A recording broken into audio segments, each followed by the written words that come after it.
All right, so my talk is entitled "Work with Your Wardrobe: The Direction of the Fashion Industry and Reinventing Your Closet After COVID-19."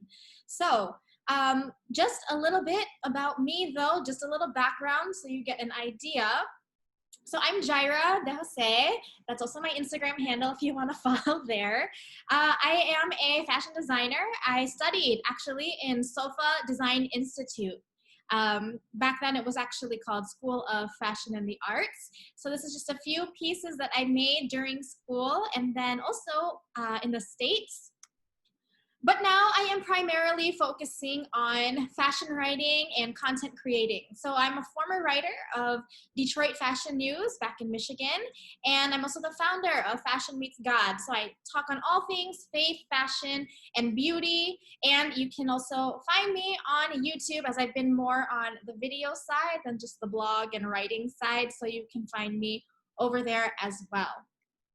All right, so before we head into what the direction of the fashion industry is and where style is going after this pandemic, let's take a look back. So obviously, fashion is not an essential. I think we can all agree with that.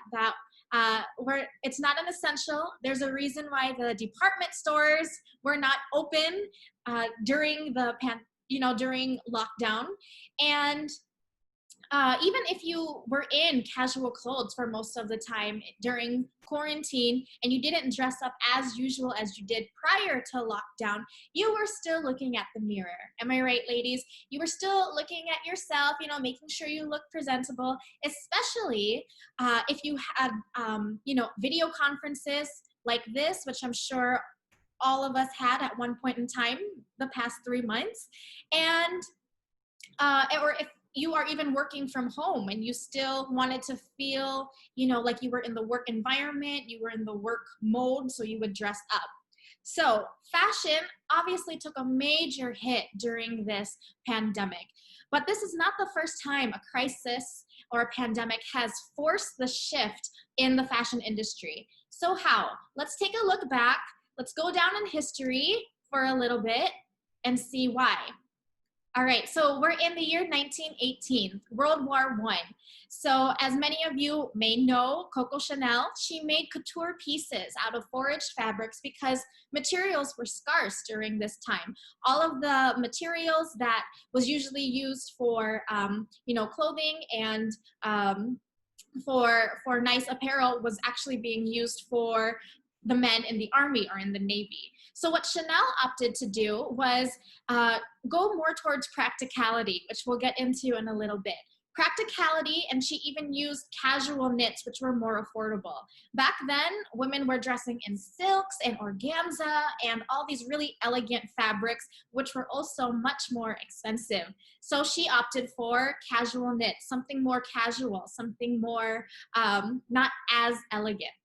Trench art. So trench art is a way of making jewelry out of war debris. So this actually became very popular during World War I, and it's still being done today. So as you can see, rings and jewelry were being made out of shell casings and ammunition.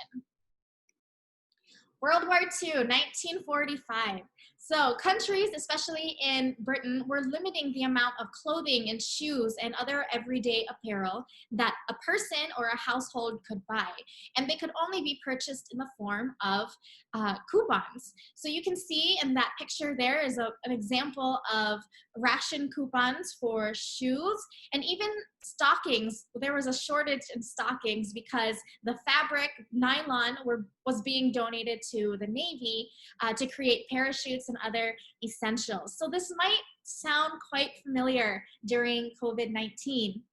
We've rationed out bread, we've rationed out instant noodles, and even masks. Of course, we're seeing a surge of masks being produced now because of the state the world is in, but everything is being rationed, right?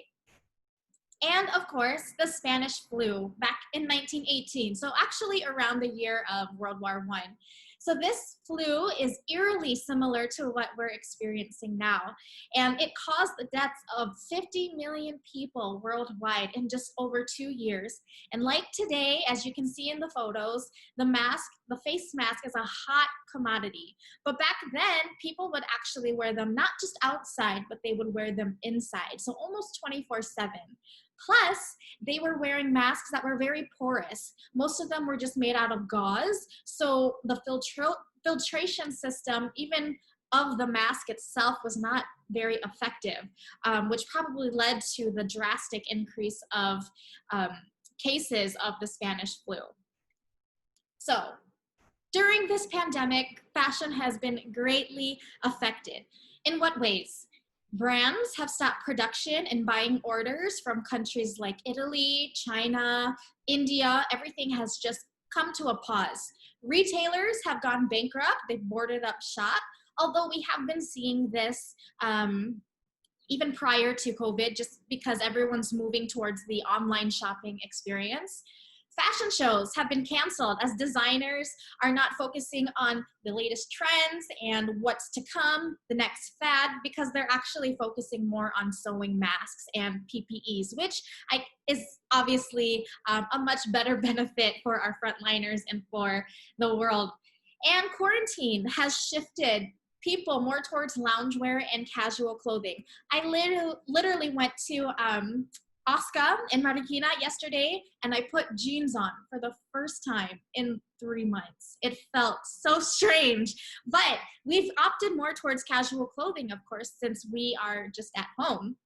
And there's even been a popular hashtag on social media called hashtag quarantine chic. So people are taking pictures of them in their nice, housewear and their pambahay, and that's what they've been wearing. But is this a wake-up call that we as consumers need, that the world needs? Because if you didn't know, the apparel industry is actually the second largest polluter in the world, the first being the oil industry. And much of clothing production ends up being burned in landfills, and unfortunately, there are many landfills that look just like that middle photo. And millions of liters of dye have been polluted into the world's waterways and into the oceans. So it's very sad, actually very unfortunate, because this affects our ecosystem, it affects Mother Nature, and it affects our future generations who will have to try and clean up the mess that has been accumulated in the apparel industry. So just a quick quote from Cressy Sourbuts. She said, "This is a wake-up call for both us as consumers and for the industry as a whole. The threat that this pandemic holds over our heads is a call to action for the fashion industry to slow down, move away from mass production, and change direction before an even larger problem is at hand." So from there, what's the direction of fashion post-coronavirus? What are we looking into now? We have quality over quantity, longer lasting items, more items that are, that are more sustainable, practicality over vanity, reinvention concepts, clothing items that are more functional, wardrobe swapping. So rather than just even buying, swapping with a friend or just exchanging clothes, DIY, do it yourself and sew it yourself projects. And I think the benefit and the pro of all of this is that we get to become more creative with what we already have, because of course we know the effect of the economy, and people are obviously spending their money more wisely now, I would say, and spending it more on essential items, of course, right? Like food for their families and other items that is needed during a global outbreak. So here are 5 ways to reinvent and rework your current wardrobe. So this will not have to have any type of buying or shopping in it, you can work and create new outfits and refresh your wardrobe with what you already have in your closet right now. All right, so number one, first tip is you can gain outfit inspiration. So during this time, while we're still somewhat under quarantine, you can use it to find inspiration until, of course, lockdown is completely lifted. One way is finding inspiration online, and specifically on Pinterest and Instagram. I especially do this with Pinterest, and I just find outfits that I like and that are appealing and attractive to me, that has an element or that has a clothing item that I already have in my closet. And then I would save it, create a board, and then I can go back to this board later on to see how I can style that piece of item, that clothing item differently. This will also help you identify what items you don't wear too often, so that you can either keep it or you give it away or you donate it. So here's an example. So let's say you have a black dress. You can put anything you have in your closet already, but let's say you have a black dress and you need some outfit ideas. So if you were to search on Pinterest, you can literally type the words black dress outfit ideas, and literally thousands of photos will come up with a black dress or whatever clothing item you want, and it will give you ideas on how to style that specific piece. So as you can see in these photos here, you can either style it with a denim jacket, or you can tie the denim jacket around your waist. You can pair it with sandals or sneakers or heels or different accessories. Like you see in the photo with the trench dress with the blue background, this person added a pop of color. So she added accent color of red, which can really make a big difference on how your outfit and how your look is overall. Number two, you can become your own stylist. So in relation to the first tip, while you're gaining inspiration, ideas of styling your clothing items differently will probably come to mind. So even simple tweaks like rolling up your sleeves, belting a dress, or even a jumpsuit, or tucking in a t-shirt with a statement necklace can achieve a whole new look without much effort and without buying. So I know that you know, you're probably thinking, I'll just rolled up sleeves, I'll just add a belt, I'll just tucking in a top.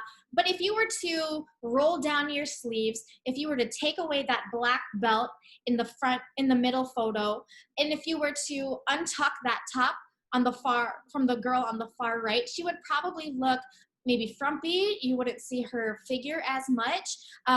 The lady in the middle, she really had a cohesive look of her black belt, her black shoes, and her handbag and her glasses, which adds a very chic look. And then rolled up sleeves, it just adds even a little bit of texture, a little bit of something to your outfit. So it doesn't have to be complicated. Moving on, and in relation to tucking in your tops, that there are so many ways on how to actually tuck in your blouse. As you can see here, there are 5 different ways. Who would have thought there would be so many different ways to tuck in your top to make a different look overall? All right, tip number 3 is don't forget accessorizing. So this is a time where you can rediscover your accessories collection. So you can play with your necklaces and your earrings, and you know, it doesn't necessarily have to be jewelry, but even hair accessories and your shoes to revamp a tired look. So challenge yourself to wear things that you wouldn't normally wear. You know, this is again in part with styling yourself differently and kind of stepping out of your comfort zone or comfort box a little bit. So let's put it into practice online. As I mentioned earlier, I'm sure all of you have been in at least one video conference during this lockdown.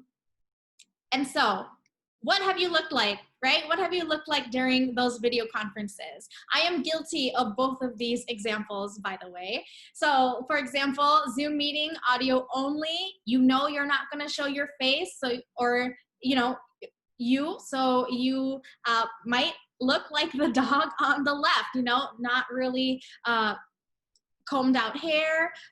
You look like you may have just woken out of bed. But with a Zoom meeting with video, obviously, like now, complete different facade.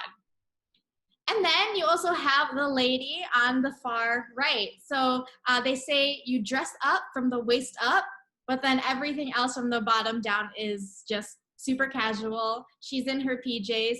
I may or may not just be wearing house shorts on the bottom right now. So this is honestly the direction that we're probably heading towards in the coming months to come. So here are just a few video conference style tips. So hair down rather than pulled back. Why? Because if you were to have it up, it may make you look a little bald, or that it might not give the face frame. It might not show your face frame as much unless your hair was actually down. So it makes a difference.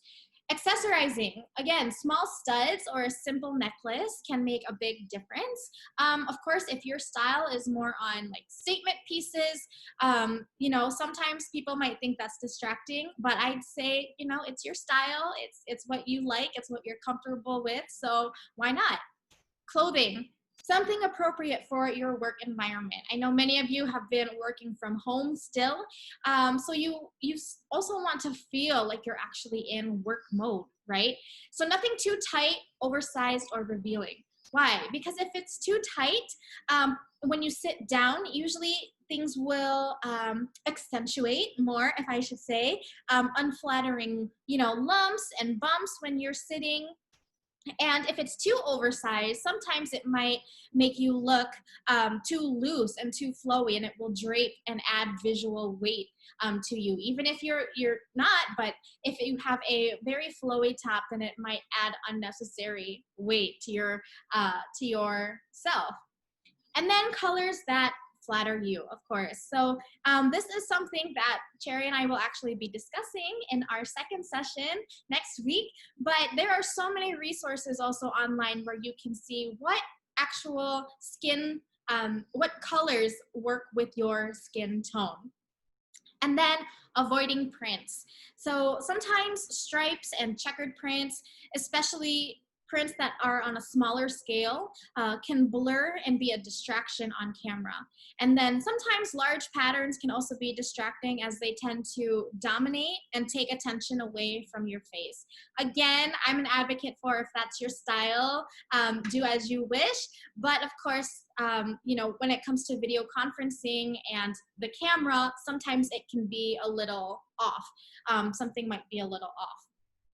And then when it comes to makeup, you don't need a lot. You don't need much. Sometimes even just adding a flush of blush can add dimension to your face, or even adding, mascara just to make your eyes look a little bit more awake, right? Or even a pop of lipstick, or even just a lip tint can make a big difference. All right, moving on, back to the tips. Number 4 of reinventing and reworking your wardrobe is you do it yourself. So now is probably the time where you have the most time to do this, to get creative and handy. You can try hemming something, taking something in, or revamping a current item that you have, or even sewing something entirely new. So you can see these before and after photos of how creative people can actually get with things that they already have in their closet. You can even take something that was not meant for that purpose, like the long sleeve button down shirt, and then making it into a dress. I myself have done the far right often. I have so much denim that I've just wanted something new, something different, just to refresh a basic pair of jeans. So I would also add faux pearls on it, or even like a really snazzy patch or something, and then that would make a difference in your overall look. But of course, I get it. We're busy. Even during quarantine, I feel like some of us have become even more busy than we were prior to lockdown. So tailoring, altering your clothes just to fit your body shape a little bit more can make a huge difference, right? So like tailoring your pants, tailoring a button-up shirt, or even hemming a skirt or a dress, just a few inches can make a big difference. And number 5, detox your closet. So as life restarts, right, we're pretty much restarting how we look at life and health, I'm sure. You can also try restarting your wardrobe and refreshing it and downsizing it. So you can consider which pieces you wear often and others you haven't worn within the past year, because more or less, most likely, if you haven't worn this clothing item in the past 365 days, you won't be wearing it in the following 365 days. So again, you can wardrobe swap it, sell, or donate them. So here's a worksheet, a flow chart of how you can actually detox your closet. I won't go through this, but I will be sending this out to all of you lovely ladies. And it just gives a nice flow and a nice visual of how you can really refresh your wardrobe, do away with things that you know you're not going to wear again. It will keep you from, hoarding the clothes that you've had for years. And it also gives the opportunity for you to sell or to donate to others who, are in need. But as I close out my session, my talk, I wanted to address that we are more than clothes. Cherry and I can talk so much about fashion and style and beauty and skincare. But of course, as human beings, we are more than clothes. We are more than what we wear. We are more than our what we put on our face and how we physically take care of our outer appearance. So I wanted to leave you with this verse, and it's from Matthew 6:25. And it says, "Therefore, I tell you, do not worry about your life, what you will eat or drink, or about your body, what you will wear or what you will wear. Is not life more than food, and the body more than clothes?" So as I close, I just wanted to mention, our outer appearance and everything that we buy or everything that we invest in to make ourselves look nice and pleasing and attractive, and to make ourselves look nice on the outside, does not matter if there's something wrong or there's something off with our hearts and what our inside appearance looks like. So that is the end of my session. Thank you so much for listening in and tuning in. Now I will hand the mic, quote unquote, mic over to Cherry.